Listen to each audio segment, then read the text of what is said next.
2014 में साइबेरिया के ऊपर से एक हेलीकॉप्टर गुजर रहा था। तभी पायलट का ध्यान ज़मीन पर मौजूद एक अजीबोगरीब चीज़ ने अपनी तरफ खींच लिया। ये बहुत बड़ा सिंक होल है जिसकी चौड़ाई 80 फीट, लंबाई तकरीबन 15 स्टोरी बिल्डिंग जितनी है। पायलट ने सिंक होल के करीब 2 या 4 चक्कर लगाए और चंद तस्वीरें खींची और फिर वहां से चला गया। लेकिन जब ये तस्वीरें इंटरनेट पर पोस्ट हुई और ये खबर आग की तरह पूरी दुनिया में फैल गई, कई साइंसदानों ने जियोलॉजिस्ट, आर्किटेक्ट, रिसर्चर्स ने पहले इतना बड़ा सिंक होल कभी नहीं देखा। ये होल इतना गहरा है कि इसमें 10 ओलंपिक स्विमिंग पूल का पानी भी भरा जा सकता है। पर यह अचानक बना कैसे, ये एक्सप्लेन करना किसी के बस की बात नहीं। तो दोस्तों, वीडियो शुरू करने से पहले मेरी तमाम नए आने वाले दोस्तों से गुजारिश है कि मेरे YouTube चैनल को सब्सक्राइब करें ताकि हमारी तमाम आने वाली वीडियो आप तक आसानी से पहुंच सके। तो दोस्तों, चलते हैं वीडियो की जानिब। ये एक्सप्लेन करना किसी के बस की बात नहीं, ये फ़ोटो देखकर तो बिल्कुल भी नहीं। दोस्तों, ये हिस्सा रशिया के नॉर्थ में वाक़ है। रशिया साइबेरिया का ये हिस्सा यमन पेनिनसुला कहलाता है। यहाँ पर एक्सट्रीम हिस्सा होने की वजह से ये आबादी ना होने के बराबर है। पूरे यमन पेनिनसुला में चंद एक खाना बदोश रहते हैं। इनकी ज़ुबान में यमल का मतलब ज़मीन का आखिरी हिस्सा है। यमल के इस सिंक होल की खबर की वजह से आर्कलॉजिक ने यहाँ का रुख करना शुरू कर दिया। वैसे तो दुनिया में पहले भी कई सिंक होल बने हैं और कई तो शहरों के बीच में भी नमूदार हो चुके हैं। कभी कभी गाड़ियाँ निकलते देखी हैं और कभी तो पूरे के पूरे घर। ये सिंक होल ज़्यादातर पानी के बहाव की वजह से बनते हैं, क्योंकि पानी ज़्यादातर नीचे की ज़मीन को कमज़ोर बना देता है। लेकिन जियोलॉजिक का ये कहना है कि यमल का ये सिंक होल किसी भी तरह से नॉर्मल नहीं लगता क्योंकि नॉर्मल सिंक होल का बॉर्डर फ्लैट होता है और जैसे कि नॉर्मल सिंक होल ज़मीन को अपने अंदर निगल लेता है, यानी इसके अंदर कुछ नहीं दिखता। पर यमल के इस सिंक होल पर जब गौर किया गया तो इसकी एज भी उभरी हुई थी और इसका मलबा दूर दूर तक फैला हुआ था। पत्थरों के टुकड़े 200 मीटर से 900 मीटर की रीढ़ में फैले हुए थे। इस तरह का मलबा वही देखने को मिलता है जहाँ पर कोई एस्टेरॉयड आकर गिरता है। रिसर्चर्स को इस सिंक होल में किसी भी एस्टेरॉयड का कोई सबूत नहीं मिला। साइंसदानों का ख्याल है कि ऐसा सिर्फ एक सूरत में हो सकता है। ये बहुत बड़ा कुदरती धमाका, नॉर्मल ज़मीन के अंदर उबलने वाला ये लावा इस तरह का धमाका कर सकता है। अगर ये सच है तो सिंक होल से निकलने वाला लावा क्यों नज़र नहीं आ रहा? होल के इर्द गिर्द पत्थर तो हैं, लेकिन इनका वोल्केनो से दूर दूर तक कोई ताल्लुक नहीं। फिर आखिर ये सिंक होल बना कैसे? ये जानने के लिए इसके अंदर हवा, पानी और मिट्टी के कुछ सैंपल्स कलेक्ट किए गए और इस बार साइंसदानों को एक दिलचस्प सुराग मिल ही गया। इन तमाम सैंपल को जब टेस्ट किया गया तो इनमें से एक चीज़ बहुत ज़्यादा मिकदार में पाई गई और वो थी मीथेन गैस।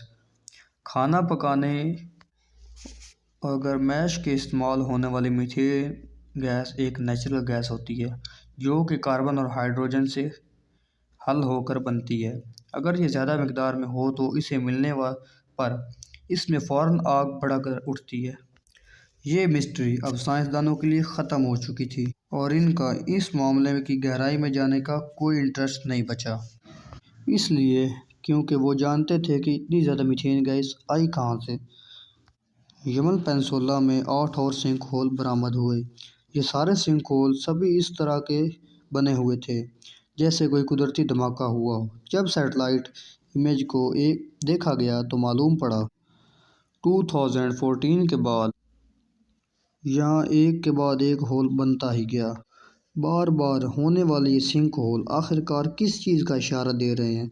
साइंसदान ये जानने के लिए फ़िक्रमंद हो रहे थे, लेकिन इससे भी ज़्यादा बेचैन करने वाली चीज़ ये थी कि इन तमाम सिंक होल का क्लाइमेट चेंज बहुत बड़ा कनेक्शन था।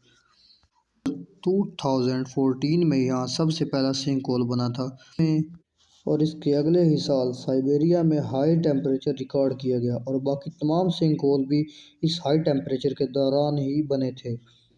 19वीं सदी की शुरुआत से लेकर आज तक पूरी दुनिया का टेम्परेचर 1 डिग्री तक बढ़ा है। लेकिन लेकिन आर्कटिक सर्कल में टेम्परेचर बढ़ने की स्पीड डबल थी।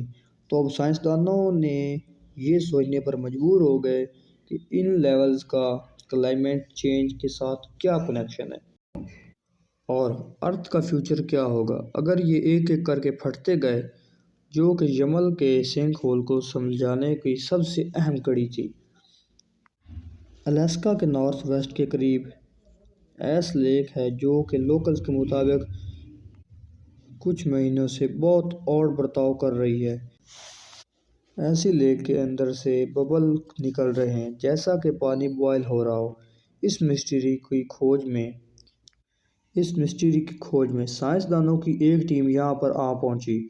इन बबल के सैंपल ले गए तो मालूम पड़ा कि ये भी मीथेन की गैस के बबल हैं। आर्कटेक में हल्की फुल्की गैस का लीक होना बहुत आम बात है, लेकिन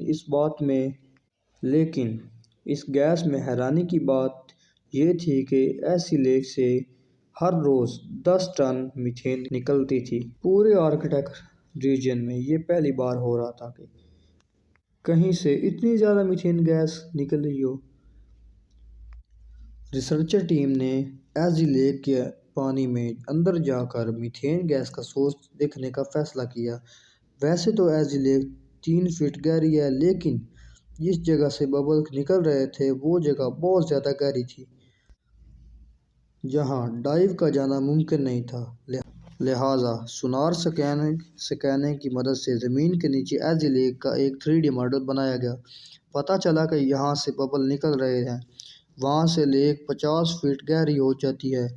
एक तरफ यमल में बनने वाले सिंक होल की वजह से मीथेन गैस की मिकदार बहुत ज़्यादा निकल रही थी, दूसरी तरफ एजी लेक के नीचे से बहुत ज़्यादा मिकदार में मीथेन गैस निकल रही थी। ये दोनों लोकेशन आर्कटिक सर्कल में ही आती थी। इन दोनों के दरमियान एक और चीज़ भी कॉमन है, ये दोनों चीज़ें एक ही जगह ऊपर मौजूद हैं, जिसको परमाफ्रॉस्ट कहा जाता है। अब इसके अंदर धंसी हुई गैस को ऊपर आने के लिए किसी किस्म की कोई परेशानी नहीं आ रही। गैस आसानी से मिट्टी में अपना रास्ता बनाते बनाते सर्विस के एक पॉइंट से फट कर बाहर आ जाती है। ये सिंक होल इसी गैस के निकलने की वजह से बने हैं। यही वजह है कि आर्कटिक सर्कल में इस सिंक होल की तादाद दिन ब दिन बढ़ती जा रही है। दोस्तों, एक्सपर्ट के करीब इस मसले का अब तक कोई हल नहीं निकला। बेशक हम ग्लोबल वार्मिंग पर कितना भी कंट्रोल करें, लेकिन परमाफ्रॉस्ट को पिघलने से कोई नहीं रोक सकता।